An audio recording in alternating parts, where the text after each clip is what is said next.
The first flakes had barely started falling when Tom realized the city wasn't going to make it to Oak Ridge Lane before the real snow came. He'd been watching the weather forecast obsessively since Monday, seeing the red warnings flash across his phone. Category 3 winter storm, up to 24 inches, winds gusting to 45 miles per hour. The kind of blizzard that changed everything. Tom had lived in the Oak Ridge Estate subdivision for 8 years, and he'd learned one thing. The HOA cared more about manicured lawns and approved mailbox colors than actual community needs. But he was a practical man. He'd grown up in Colorado, had a truck with a plow attachment he'd installed years ago, and on Wednesday night, as the temperature dropped and the wind howled to the cul-de-sac, he made a decision. By Thursday morning, 6 inches of snow had already accumulated. Tom woke at 5 a.m., the sky still dark but illuminated by the eerie glow of the blizzard. He could see drifts forming against his mailbox. The road was becoming impassable. He thought about the elderly Hendersons 2 houses over, about the single mother with 2 kids 3 doors down, about the young couple on the corner who both worked in healthcare. They needed a way out. He didn't think about the HOA rules. Not really. The plow attachment took 15 minutes to secure to his truck bed. Tom backed out his driveway slowly, his breath fogging in the frigid air as he climbed back into cab. The engine roared to life, and he began working the cul-de-sac methodically, pushing the accumulated snow to the edges, creating a passable lane down the center of Oak Ridge Lane. It was harder than he'd expected. The wet, heavy snow kept clogging the plow, and the wind fought him at every turn, creating new drifts almost as fast as he could clear them. But he kept working. By 7 a.m., he'd cleared the main road. By 9 a.m., he'd created wider paths and had started on the secondary streets within the subdivision. His fingers were numb despite his gloves. His back ached from the strain of angling the plow. But he kept going. The Hendersons came out around midday with hot chocolate. Mrs. Henderson pressed a thermos into his hands, tears in her eyes. "You're a lifesaver, Tom," she said simply. "My husband has to get to dialysis next week. Without this—" She didn't finish the sentence. She didn't have to. By late afternoon, Tom had cleared nearly the entire subdivision. The snow was still falling, but at least now residents could get out if they needed to. He felt good about it. Exhausted, but good. The violation notice arrived on Monday morning. Tom stared at it, unable to process the words at first. Violation: unauthorized clearing operations. Unauthorized removal of snow from common areas. Fine, $800. The letter went on to explain that the HOA had exclusive rights to manage all snow removal operations within Oak Ridge Estates. Unauthorized clearing operations create liability issues. It's stated in rigid legal language. No resident may conduct any maintenance or modification to common areas without prior written approval from the HOA board. Tom's hands shook as he read it again. The same hands that had operated that plow all day Thursday. The same hands that had warmed around Mrs. Henderson's hot chocolate. He called the HOA office immediately, speaking with Derek Chun, the property management company's representative who ran the subdivision's day-to-day operations. "Derek, I cleared the streets during the blizzard," Tom said, trying to keep his tone measured. People needed to get out. The city wasn't coming through. "I understand," Derek replied, his voice professionally detached. "And while I appreciate your concern for residents, you violated Section 4.2 of the HOA bylaws. All landscape and site modifications must be approved in advance. We have a contracted service for snow removal. Your contracted service didn't show up," Tom said, feeling frustration rise in his chest. There was a Category 3 blizzard, Derek. People couldn't leave their driveways. "That's a dispute between us and our contractor," Derek said flatly. "But you still violated the regulations. The fine stands unless the board votes to appeal it at next month's meeting."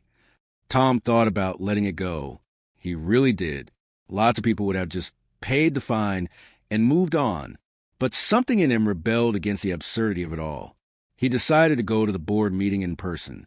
The HOA board meeting was held in the community center's small conference room on the 3rd Thursday of January. About 30 residents showed up, mostly to discuss other issues. new parking regulations, a dispute about a resident's exterior paint color, and budget allocations. Tom sat in the back, his violation notice in his pocket like a ticking bomb. When the board chair, Patricia Moss, opened the floor for new business, Tom raised his hand. Patricia glanced at him with barely concealed irritation. She was a woman who'd made her feelings about Tom's property very clear over the years, particularly regarding the time he'd left his trash bins visible for 48 hours. "I want to address the snow removal citation I received," Tom said, standing. He made sure his voice was calm, reasonable. "During Thursday's blizzard, the city roads hadn't been cleared and your contractor hadn't shown up. I have a plow on my truck. I spent 8 hours clearing Oak Ridge Lane and the secondary streets so residents could access emergency services if needed." "You violated Section 4.2, Patricia said immediately. "The rules are clear. The rules also say the HOA is responsible for maintaining common areas and ensuring resident safety," Tom countered. He'd looked this up. During the blizzard, residents couldn't access Oak Ridge Lane. A fire truck or ambulance couldn't have gotten through either. "Our contractor handles snow removal," Derek interjected from his seat. "We pay them for that service." "And where were they?" Tom asked. "The storm started early Thursday morning. By the time your contractor showed up Friday afternoon, I'd already cleared everything. Why are you fining me for doing the job you were supposed to do?" The room went quiet. Tom could see several residents nodding. Even Patricia looked momentarily uncertain, though she recovered quickly. "Regardless of circumstances, you performed work without authorization," Patricia said, her voice taking on that sharp edge Tom recognized, the voice of someone who desperately needed to be right. "The rules exist to prevent liability issues and maintain order. So the liability is more important than whether people could leave during a medical emergency?" Tom asked. He kept his tone respectful, but the question hung in the air like an accusation. One of the other board members, a man Tom had never spoken to before, cleared his throat. "For what it's worth," he said, "my wife is diabetic. She ran out of insulin during the storm. If Tom hadn't cleared the road, we would have had a real problem. The city emergency services were still hours away from reaching our subdivision." "That's not the point," Patricia said stubbornly. "The point is procedure." "The point," Tom said quietly, "is that I was your neighbor doing what neighbors do. I had the means and the ability to help. So I did, and instead of gratitude, I get fined." He sat back down. The board voted 2-2 on whether to appeal the fine, with one member abstaining. In case of a tie, Patricia got to cast a deciding vote. She voted to uphold it. But something had shifted. Over the next week, Tom received 4 letters from residents expressing their support. The Hendersons sent a check covering half the fine. The mother with 2 kids baked him cookies. Even the local news got wind of the story somehow, and a reporter called asking if he wanted to do an interview. Tom considered it, but ultimately declined. He didn't want to make it a circus. Instead, he decided to fight it differently. He attended the next board meeting with a petition signed by 17 residents. He brought documentation showing that his truck had been the only thing preventing medical emergencies during the storm. He brought a letter from the city's emergency services director stating that snow removal was indeed necessary for emergency access.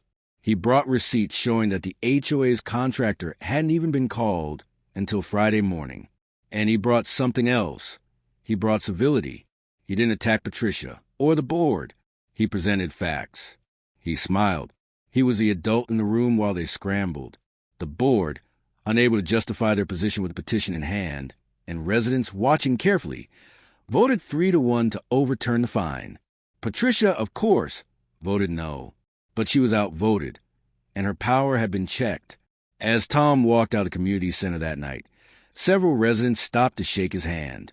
Mrs. Henderson hugged him. "Thank you," she said simply. Tom nodded, thinking about Mrs. Henderson's husband, about the single mother's kids, about all the people who needed those roads clear. He thought about Patricia Moss, too, genuinely confused by a world where rules mattered less than people. "You're welcome," he said. "I'd do it again." And he meant it.